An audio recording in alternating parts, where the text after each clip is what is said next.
Well, hello, my YouTube friends and family. So today we are starting on lot 44. And if you're new to my channel, these are books that I'm selling, and they are 10 for $2 special. And these are my romance section. So this is the first book. It is called The Scarlet Spy. It is by Andrea Pickens. And it is copyright 2008. This is what the book looks like. Excuse me. And this is what it says. With her alluring grace, Sophia is the most ladylike of Merlin's maidens, and the perfect spy to expose a ring of corruption, operating from within the highest levels of the government. But when she disguises herself and insinuates her way into the rakish circle of a powerful London aristocrats, she discovers that keeping the ton's sinfully charming man about town at arm's length is an even deadlier test. Dashing, witty, and the darling of society, Lord Deverell Osborne is determined to find out why a mysterious Italian Contessa insists on courting social disaster, yet Sophia's lies are as enticing as her cool restraint and silken body, and a lethal adversary will use their elegant duel of seduction to destroy them both, unless they dare to trust their hearts. So there is book one. Book number 2 is called Love's Masquerade by Courtney. It is a 1980 copyright. It's got a little writing and some aging. Well-loved book. And this is what it's about. It's even got ink back there. Somebody had a scribble. Sir Max Fitzarron, the dashing and disreputable nobleman, had betrayed the love of her dear friend Clementine, so the beautiful Lady Lenora Paget received a scheme to win his heart and break it in revenge. And if the man she really loved grew angry and even jealous, so much the better. But at disguise and deception, Lenora is an amateur, and others more practiced at deceiving are waiting to catch her in a web of their own weaving. So that's book number 2. Book number 3. This is actually a good book. I read this book. This is The Tigerlily by Shirlee Busbee, and this is a 1985. I read this book a long time ago. That's what it looks like, and this is what it's about. The passion of their fury was the splendor of their love, as her golden auburn hair fell luxuriantly down Sabrina's flawlessly beautiful shoulders. Brett Dangermond was lost in the desire of the moment, and Sabrina, who had adored him as a girl, was left trembling with confusion and fear, and a longing only love can know. But love her he would not, though he took her innocence and shamed her pride.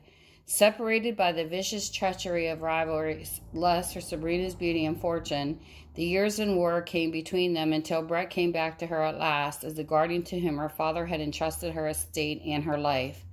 Forced to belong to a man she had never forgiven and never forgotten, Sabrina's wild-hearted fury played them both into the hands of a certain death.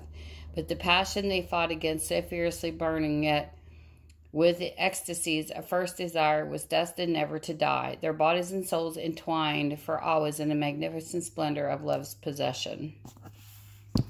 So there is that book, number 3. Book number 4. This is Love Storm by Cordia Byers. It's a 1985. It's a little white out in it. That's what the book looks like. And this is what it's about.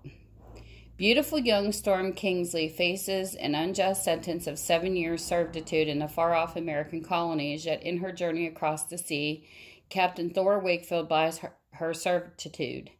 And his hungry touch claims her innocence. Hot with shame, yet melting with desire, Storm struggles to hide the passion swelling in her breast, yet awakening of her woman's soul gives her the strength for the adventures that await her. Adventures, intrigue, and revenge, and love. This was nominated for a Choice Award by Romantic Times. Well, how nice. Sounds interesting. That's book number 4. Book number 5. Excuse me, geez.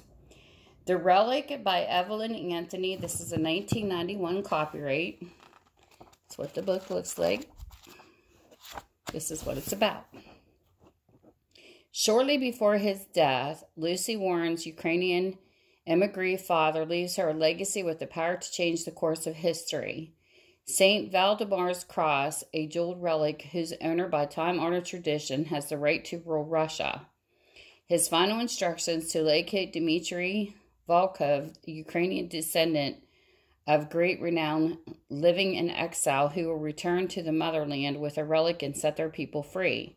But as Lucy discovers, Volkov, the legend, is quite different from Volkov, the man, now an apathetic alcoholic, carefully manipulated by the KGB.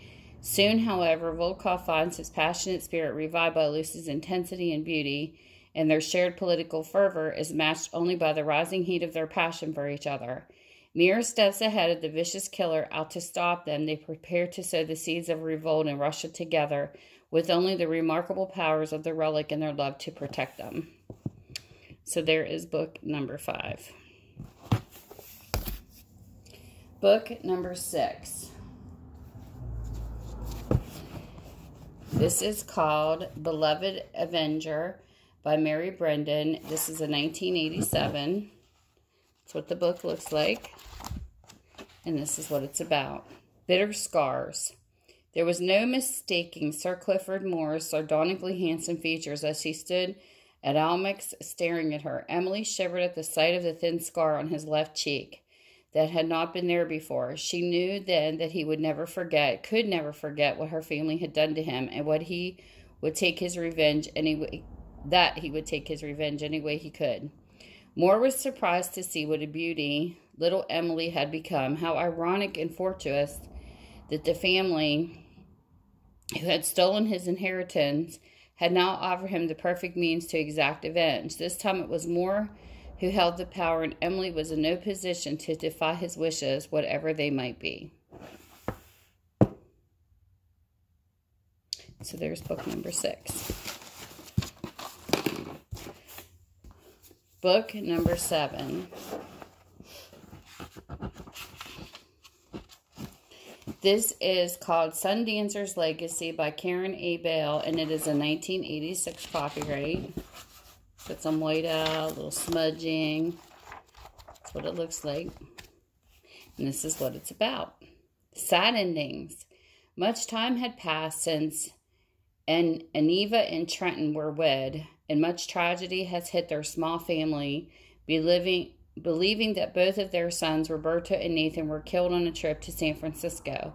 They try to mend their broken hearts by adopting a daughter named Anna. Anna becomes the light of their lives, and they delight in her great beauty as she grows into womanhood, and then Anna falls in love. Aniva wishes the same happiness and rapture for her daughter as she and her husband share. Happy beginnings. Anna can do nothing but think of the blonde-haired Stephen Randall, the man she has come to adore. The mystery that surrounds him makes him all the more desirable, and she can't wait to experience the pleasures that she knows that shared love will bring. Together they will discover the secrets of their passion, the bitterness of betrayal, and the fight to fulfill the prophecy that is her birthright. That sounds like an interesting book. So that's book number 7. Book number 8. Hand of Fortune by Corinna Cunliffe. This is a 1985. It's got some markings in there. That's what the book looks like, and this is what it's about. Dangerous Masquerade. There was no way that Miss Henrietta St. John could stop the sale of her family estate of Rutherford Place and her late father's magnificent racehorse, Hypericum.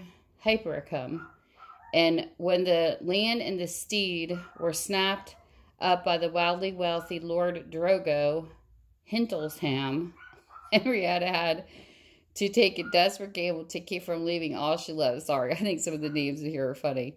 Masking her petite beauty in the disguise of the stable boy, Henrietta convinced the handsome, still-welled lord that she was the only one who could ride Hypericum to victory in England's greatest race. But now she had to fulfill that pledge or be sent away in failure, unless, of course, she is unmasked and exposed as a young woman by Lord Hintlesham. First, Henrietta, though, would become perilously vulnerable to this mounting attractive gentleman who had already earned a reputation for taking exactly what he wanted, Hand of Fortune. So there is book number 8. Book number 9. We have East Wind Rain by N. Richard Nash. This is a 1977. It's got some rating in it. And this is what the book is about.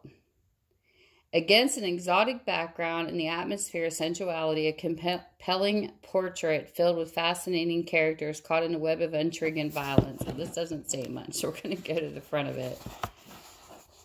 Okay, here we go. Pearl Harbor, 1941. I love it when they have history in some of these books, too, because sometimes the history is actually factual, even though the book isn't. Here is N. Richard Nash's magnificent best-selling novel about a time of romance intrigue as Japan steals across the Pacific and 3 remarkable people are hurled into a violent private war. Johanna, a woman ruled by a fervent lust for revenge, Commander Clark, a man burning to possess her in a secret sin, and Token, an aristocrat who drove them to rapturous deaths and murder. High on the treacherous slopes of Mauna Loa, they come together in a jungle of exploding passions and unspeakable terror just before the bombs fall. East Wind Rain. Sounds like a good book.